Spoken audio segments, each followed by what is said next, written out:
மக்கள் தொலைக்காட்சி நேயர்களுக்கு வணக்கம். மழலை மொழி நிகழ்ச்சியில் சந்திக்கிறதுல ரொம்ப சந்தோஷம். போன பகுதியில் ஒரு நியூபார்ன் நம்ம வீட்டுக்கு வந்தால் எந்தெந்த மாதிரியான சேலஞ்சஸ் இருக்கும், எப்படி பார்த்துக்கிறது, நிறைய அதை பற்றி பேசணும். தடுப்பூசி போட்டால் என்ன மாதிரி சேலஞ்சஸ் இருக்கும், குழந்தைக்கு காஃப் கோல்டு வந்தால் என்ன மாதிரி எப்படி பார்த்துக்கணும், மருந்துகள் அவசியமா, அதெல்லாம் பற்றி பேசணும். தொடர்ந்து அதை பற்றி பேசுவோம். நிறைய பேருக்கு இன்னொரு கேள்வி இருக்கும். குழந்தை பிறந்த உடனே தண்ணி கொடுக்கணுமா, கிரேப் வாட்டர் கொடுக்கணுமா, இல்லை உர மருந்து கொடுக்கணுமா, காயம் கொடுக்கணுமா, என்ன பெருங்காயம் கொடுக்கணுமா, அத்திக்காய்ன்னு சொல்லுவாங்க, ஜாதிக்காய்ன்னு சொல்லுவாங்க. ஸோ இந்த மாதிரி நிறைய விஷயங்கள் இருக்குது. ரொம்ப பாரம்பரியமாக அதை பண்ணிகிட்டே இருந்தாங்க நம்ம மூதாதையர்கள்.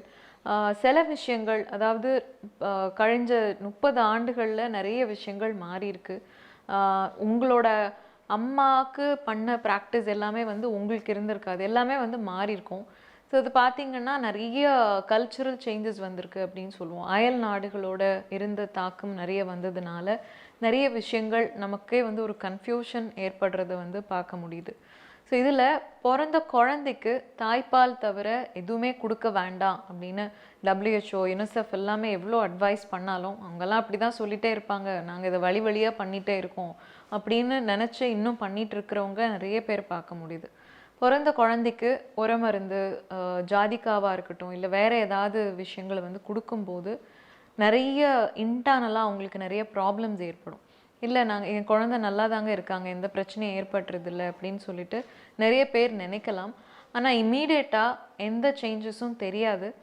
ஒரு 20 ஆண்டுகள் 30 ஆண்டுகள் ஆகும்போது, அதாவது உங்கள் குழந்தைக்கு 40 வயசு 50 வயசு வரும்போது நிறைய ப்ராப்ளம் வர்றதுக்கு சான்சஸ் இருக்குது. முன்னாடியே குழந்தைக்கு அவங்களோட டைஜஸ்டிவ் சிஸ்டம்க்கு ஏற்ற மாதிரியான ஃபுட் இல்லாததுனால அவங்களுக்கு நிறைய டைஜஷன் ரிலேட்டட் இஷ்யூஸ் வரும் அப்படின்னு சொல்லிட்டு ரீசர்ச் சொல்லுது.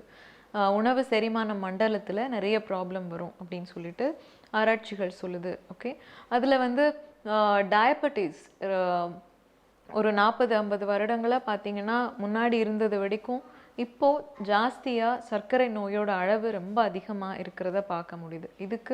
இதுவும் ஒரு காரணம் அப்படின்னு சொல்லிட்டு ஆராய்ச்சியாளர்கள் சொல்கிறாங்க.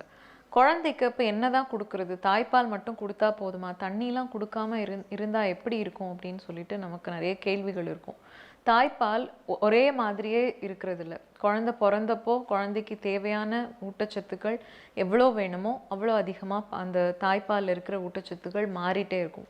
பிறந்த குழந்தைக்கு ஒரு மாதிரியான ஊட்டச்சத்தையும், ஒரு மாத குழந்தைக்கு ஒரு மாதிரியான ஊட்டச்சத்தையும், ஆண் குழந்தைக்கு ஒரு மாதிரியான ஊட்டச்சத்துக்களையும், பெண் குழந்தைக்கு ஒரு மாதிரியான ஊட்டச்சத்து, மேபி ப்ரீடேர்ம் பேபி, அதாவது 37 வாரத்துக்கு முன்னாடி பிறந்திருக்காங்க அந்த குழந்தை அப்படின்னா அவங்களுக்கு அதிகமான நியூட்ரிஷன் நீட் தேவைப்படுது. அந்த குழந்தைக்கு அதுக்கேற்ற மாதிரியான நியூட்ரிஷன் நீட் இருக்கிற மில்கை செக்ரீட் பண்ணுறது தான் நம்ம மதரோட அமேசிங்கான பாடி. ஸோ அதை இப்படி தான் இருக்கும்னு சொல்லவே முடியாது. இப்போ இருக்கிற சினாரியோவில் கொரோனாவால் அஃபெக்ட் ஆன மதர்ஸோட மில்க் எக்ஸ்ப்ரெஸ் பண்ணி பார்க்கும்போது அவங்களோட மில்கில் நிறைய சேஞ்சஸ் இருந்ததை பார்க்க முடியுது. அந்த குழந்தைக்கு எந்த விதமான பாதிப்புகளும் வராமல் இருக்கிறதுக்கு ஆன்டிபாடிஸ் க்ரியேட் பண்ணதை பார்க்க முடியுது. அதே மாதிரி உங்கள் குழந்தையோட கட், அதாவது உங்கள் குழந்தையோட இம்யூன் சிஸ்டமை ட்ரெயின் பண்ணுறதுக்கு நிறைய காம்பனன்ட்ஸ் உங்கள் பிரெஸ்ட் மில்கில் இருக்குது. ஸோ அது நமக்கு தெரியாததுனால குழந்தைக்கு காஃப் வந்துடுச்சு, கோல்டு வந்துடுச்சு, 98.6 இருக்குது, ஃபீவராக இருக்குமா, ஸோ எப்போ ஃபீவராக இருக்குதுன்னு சொல்லிட்டு லாஸ்ட் வீக் நம்ம போன பகுதியில் நம்ம டிஸ்கஸ் பண்ணோம். ஸோ இந்த பகுதியில் நம்ம அதை பற்றி தொடர்ந்து பேசலாம் நான் சொன்னேன். இதனால் எந்தெந்த சேஞ்சஸ் இருக்கிறதுனால ஒருவேளை குழந்தைக்கு டெம்பரேச்சர் அதிகமானாலும் உங்களோட தாய்ப்பால் அதுக்கேற்ற மாதிரியான ஆன்டிபாடிஸை சுரந்து அந்த குழந்தைய ப்ரொடெக்ட் பண்ணும் அப்படின்னு சொல்லிட்டு நம்ம டிஸ்கஸ் பண்ணோம். இதில் நீங்கள் ஏதாவது கொடுக்கும்போது தண்ணியாக இருக்கலாம், இல்லை கிரேப் வாட்டராக இருக்கலாம், இன்னும் வேறு உர மருந்து ஏதாவது நம்ம நிறைய வச்சுருப்போம்ல, அது ஏதாவது கொடுக்கும்போது குழந்தையோட உணவு பாதையில் நிறைய மாற்றங்களை உண்டாக்கி குழந்தைக்கு நிறைய சிக்கலை ஏற்படுத்துகிறத பார்க்க முடியுது. தண்ணி ஏன் கொடுக்கக்கூடாது, தண்ணி கொடுத்தா ஏதாவது ஆகுமா? முதல்ல எலக்ட்ரோலைட் இம்பேலன்ஸ் அப்படின்னு சொல்லுவோம். ஸோ குழந்தைக்கு தேவையான எல்லா ஊட்டச்சத்துமே தாய்ப்பாலில் இருக்குது. தண்ணி கொடுக்க வேண்டிய அவசியம் இல்லை. தண்ணி கொடுக்கும்போது குழந்தை ஒரு நாளைக்கு குடிக்க வேண்டிய பாலை விடைக்கும் கம்மியாக குடிக்கிறதுக்கு வாய்ப்புகள் அதிகமாக இருக்குது. ஸோ அதனால தான் தண்ணி கொடுக்க வேண்டாம் அப்படின்னு சொல்கிறோம்.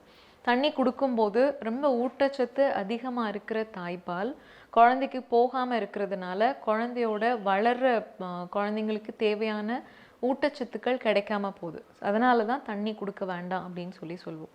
ஸோ தண்ணியே கொடுக்கலன்னா எதுவும் ஆகாதா அப்படின்னு கேட்டிங்கன்னா எதுவுமே ஆகாது. தண்ணி கொடுக்காம இருந்தால் தான் குழந்தைக்கு தேவையான ஊட்டச்சத்துக்கள் குழந்தைக்கு முழுமையாக கிடைக்கிறதுக்கு நம்ம ஹெல்ப் பண்ண முடியும். தொடர்ந்து இதை பற்றி அடுத்த பகுதியில் பேசுவோம். நன்றி, வணக்கம்.